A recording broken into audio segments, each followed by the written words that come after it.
What is going on, everyone? Phil here, and welcome to KO Gaming. Just recently, after 2.5 weeks and over 40 hours of gameplay, I managed to complete my playthrough of Nioh, the hack-and-slash, gruelingly difficult action-adventure RPG hybrid game from Team Ninja that has a lot of similarities to games from Software as of late, including both the Dark Souls and Bloodborne franchises.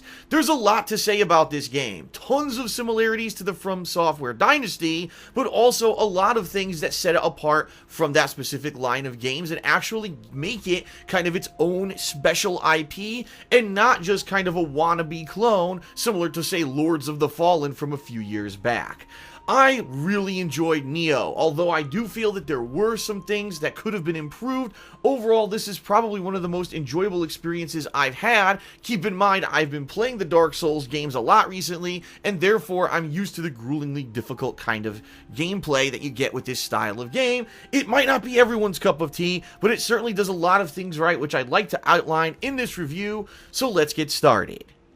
First off, let's talk about the direct similarities between Nioh and the Dark Souls slash Bloodborne franchises, so that if you are aware of those previous franchises and you're interested in jumping into this new game, you'll understand why so many people are comparing the two.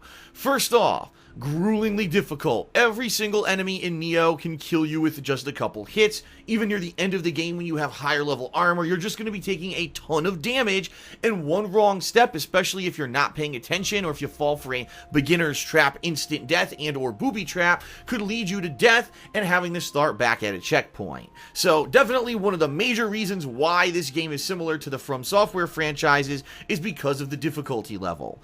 Big epic style boss fights. There's tons of them in Nioh, and they're incredibly similar to those in Bloodborne and Dark Souls, including the same style energy bar and the like. Also, you're going to be collecting Amrita, which you use to level up at shrines. The shrines serve as your checkpoints, similar to how souls and or the blood of the Dark Souls and Bloodborne franchises are the experience points you use to level up either at a bonfire or a lantern or whatever you want to call it. You see the direct comparison here. It's incredibly similar in that regard. You can tell that the designers of Nioh were fans of those franchises and were definitely trying to make a game inspired by that. The combat can be actually played incredibly similar to that franchise as well. Depending on what weapon and class you actually pick in the game, you could either be slower and more lumbering with weapons such as spears, or you could be more fast with weapons like katanas or dual swords or even whipping chains. There's a lot of weapon variety in the game that kind of lends itself, again, to say in Dark Souls when you could either do sword or shield, or you could go for a more quicker, more agile kind of a loadout,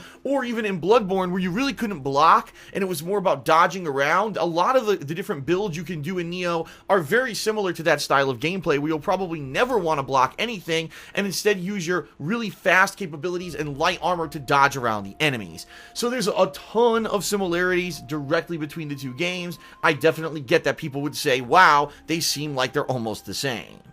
But there are actually a ton of differences in Nioh that almost in a lot of ways feel like vast improvements to the games from the From Software development team. Like they played those games and said, well, how could we take that and make it better?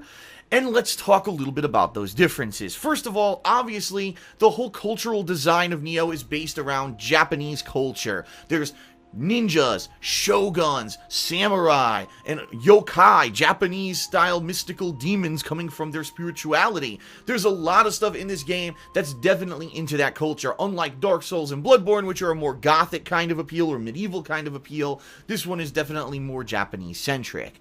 The combat of the game, yes, has a lot of similarities to the From Software games, but because of the addition of high, low, and mid stances, definitely mixes it up in a lot of ways. So instead of just having one kind of attack pattern per what weapon you're using, you actually have 3 separate stances that you can change between on the fly. This allows you to have either stronger, more damaging, and more stamina-reducing attacks that are a little bit slower, mid-range attacks that are a little bit quicker, or the low-range attacks which are a lot faster but usually don't deal a lot of damage, but may be good for dodging and the like. So having 3 completely different combat styles per weapon class in the game adds a ton of variety to it that is not necessarily capable in Dark Souls, Although one thing I should say, there are no shields in Nioh. However, certain weapons like the spear can be used in the end game, and especially if you're wearing heavy armor sets, because yes, there is equipment weight and the like, just like the From Software franchise.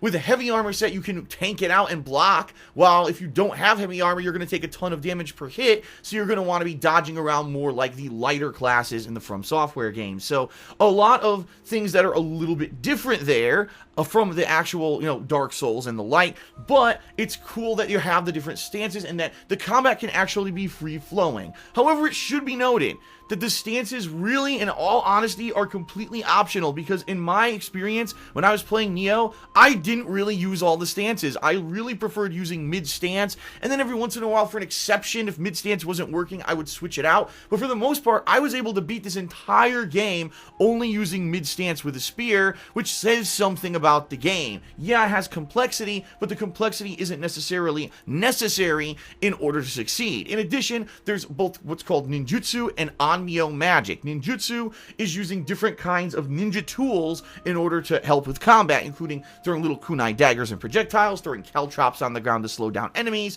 In all honesty, I almost never used these. However, the Nioh magic, you seem to be a lot better. For example, there's things that could buff your defense. There's magic spells that could add elemental damage to your weapons. Again, all of the From Software games where you could do that. That also makes its appearance here in Nioh. But also, one of the best spells in the game is the Sloth spell. I wasn't even aware of it until near the end of my run in the game.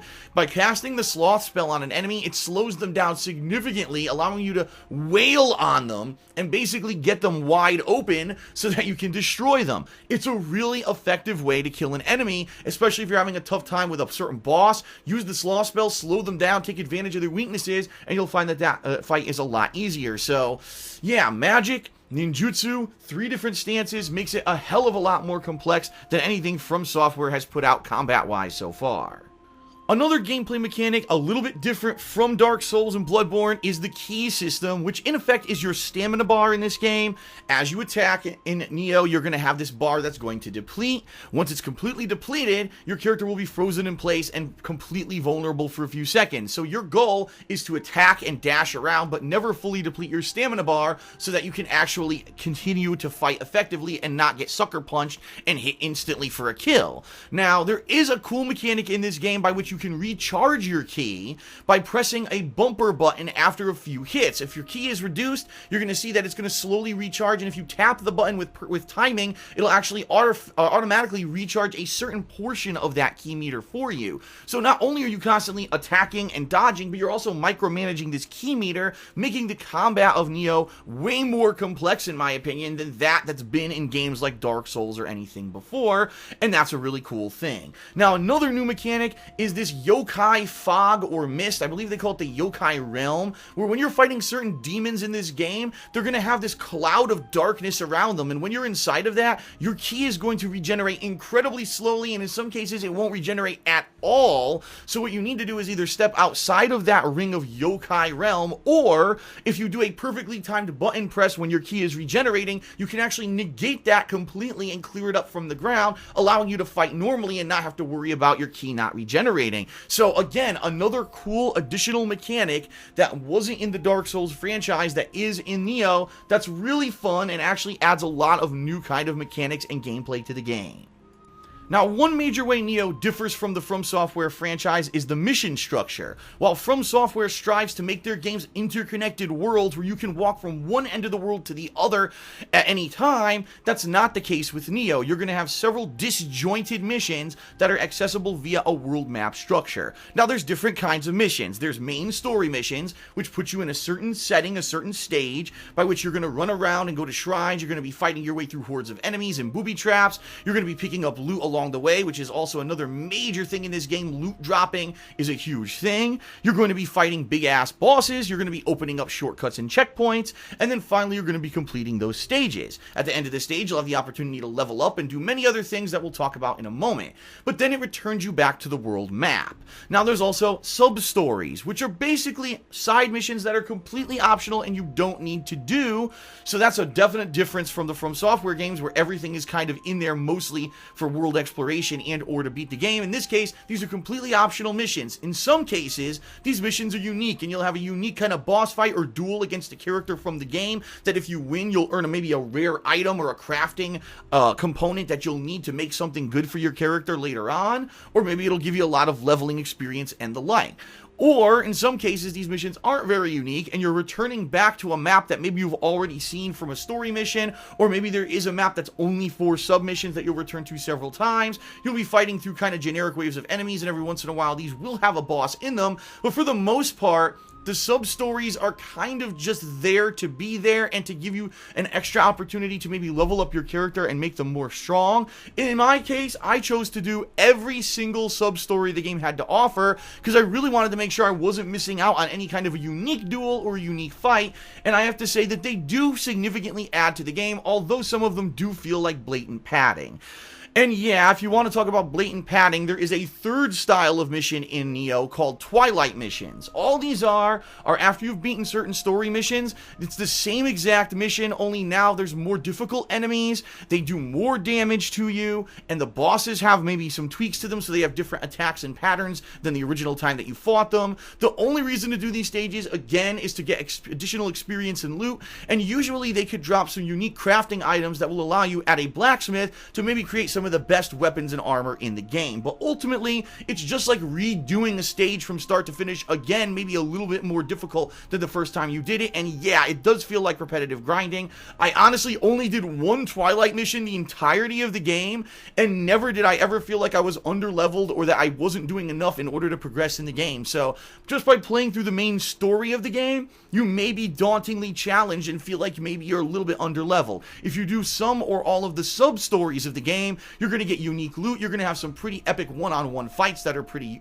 interesting and definitely notable, but you're also going to have some missions that are kind of repetitive and grinding. If you do all the Twilight missions, it's pretty much all repetitive stuff. So there is a mix of content in there. Ultimately, you could probably get upwards of 60 hours of gameplay out of Nioh. Myself only doing the main story and the submissions, my playthrough ended up around 40 hours.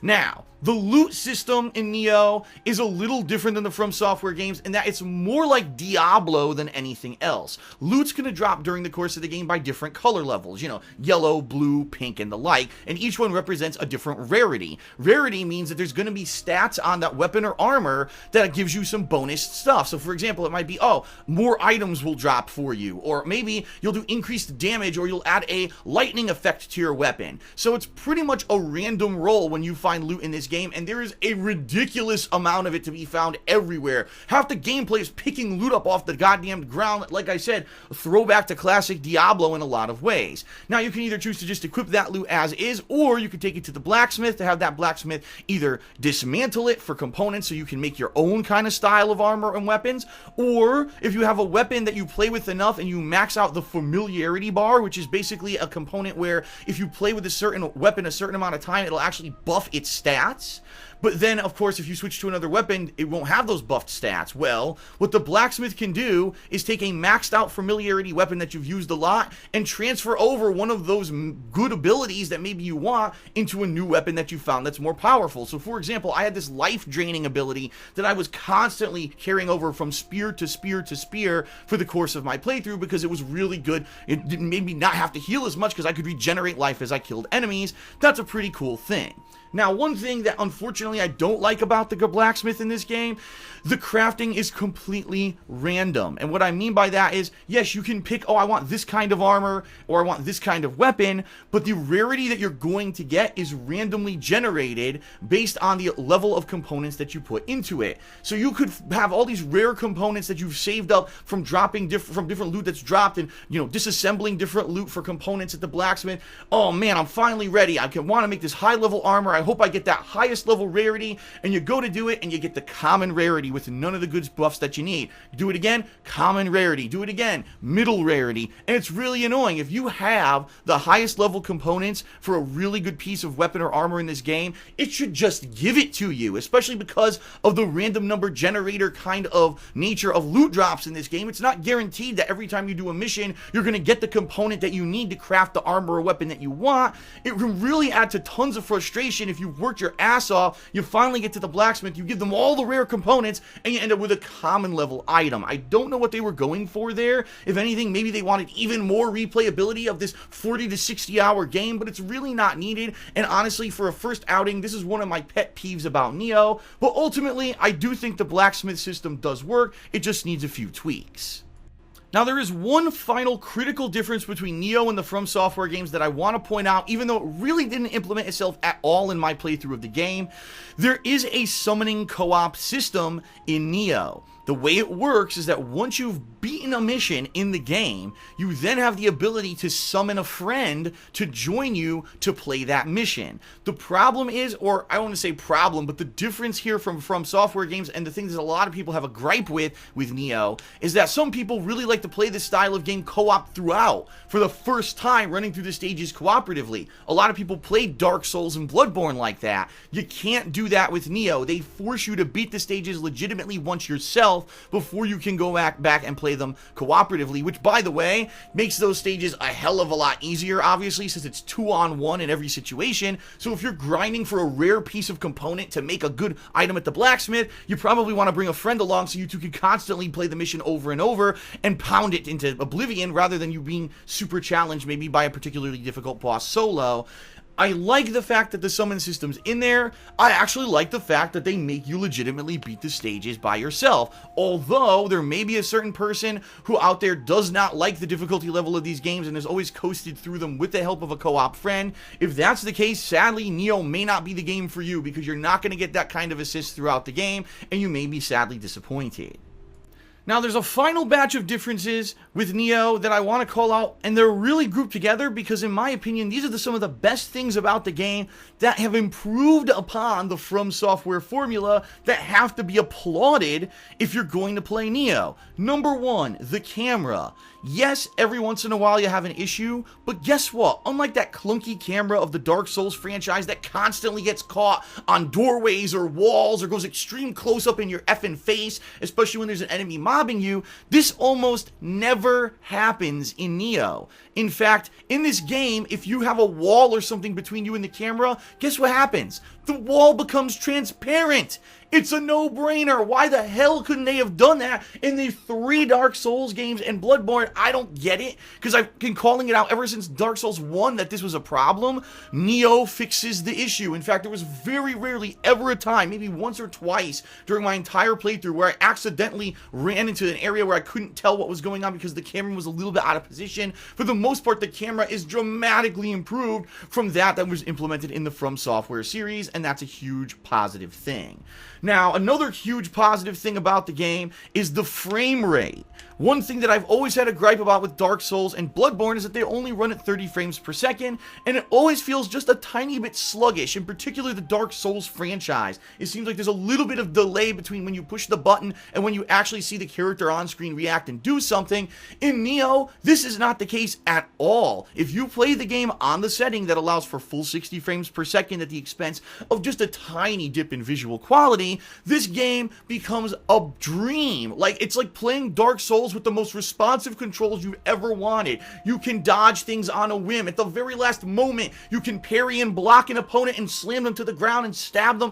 And God, it feels so good to say, wow, I'm actually able to react to stuff in the game. While when I play a From Software game, I always have to kind of anticipate and do something slightly early because I know there's going to be this tiny bit of input delay. It doesn't feel like that exists at all in Nioh. That is a huge improvement. I mean, I went through this game fighting every stage. I fought every boss. I beat everything with little to no difficulty. Yeah, there are a few bosses that really whoop my ass, like in every one of these kind of difficult style games, but for the most part, I was able to learn boss patterns within a few deaths. I was able to dodge around and or effectively move my character and have a good strategy, and I really didn't run into too much trouble in that regard. And in Dark Souls, it's the complete opposite, where sometimes you're struggling not only against the boss, but with the controls and with the delay and with the camera and with everything else. It really feels like the developers of Nioh really emphasized the shortcomings of the From Software games and fixed them.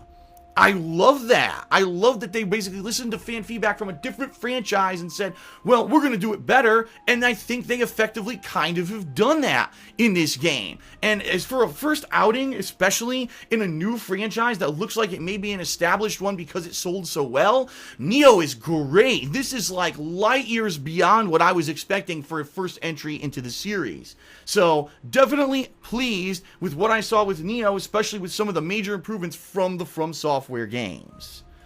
And so, for a first installment in what looks to be a new and fresh IP in the gaming scene, Nioh does an outstanding job in my opinion, with only a few real annoyances that I want to bring up before I give you my final review score. First, that blacksmith crafting system should not be random number generated at all. If you're bringing in the highest level components that you've grinded for in these missions and you've really busted your ass to get the money and everything you need to make it, and then you go and craft it and you get a common instead of the rare or the higher level one that has the components you want, that's bullshit. It doesn't make any sense. It shouldn't be in the game. Random number generation crafting is for MMOs, so people will keep sinking money into them to get the stuff that they want, rather than this kind of game. It just doesn't belong. It seems out of place, and I don't understand why that's in there.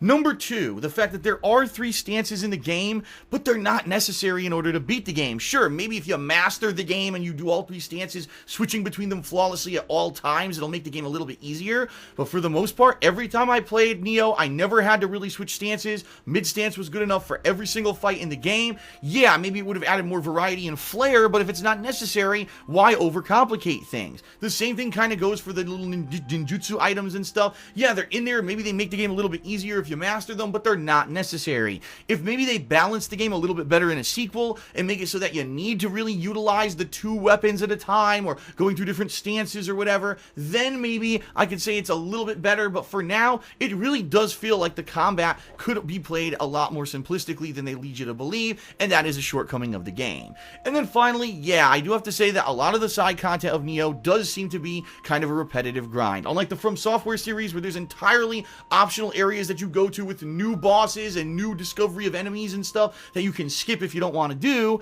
in Nioh, the real side content is hit or miss. Sometimes it's a unique fight and a duel that you don't want to miss, and another time it's a completely boring, grinding, repetitive mission on a map you've already been on. The Twilight missions are 100% repetitive grinding, so yeah, they definitely could improve that in a sequel. So all factors considered, I give Nioh a 9.5 out of 10. It's one of my favorite games of the past several years. It ranks up there with as good as the best From Software games in my opinion. If you were on the fence about it because you were afraid it was going to be just a cheap knockoff or not as good as a Dark Souls or a Bloodborne, you're really missing out. Definitely check out this game. It's a must not miss if you are a fan of this kind of difficulty in a video game. You're going to enjoy it, and especially with the fact that there's so much content in it and you can master so many different classes of weapons and use different stances. If you really want to get into the complexity of it, there's so much replayability and content in Nioh. It's definitely worth the purchase. Check it out.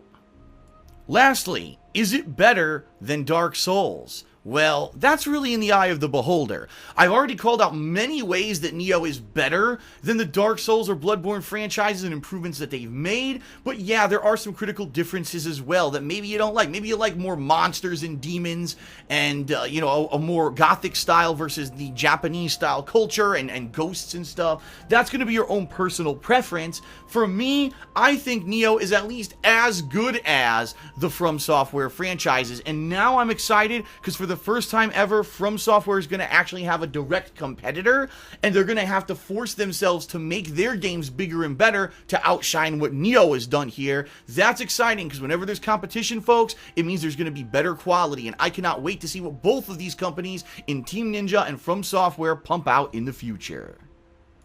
That is it for my review of Nioh, everyone. I sure hope that you enjoyed it, and if you did, please consider giving the video a like here on YouTube, as well as subscribing to KO Gaming if you already haven't for this kind of in-depth review style in the future as well. Thanks for watching. Please check out the video description where you'll find things such as a Loot Crate discount code and referral link, my Patreon, and of course a link to my Raw playthrough of Nioh if you want to check out that Raw gameplay for yourself. Thanks a lot for watching, everyone, and as always, I'll see you next time right here on KO Gaming.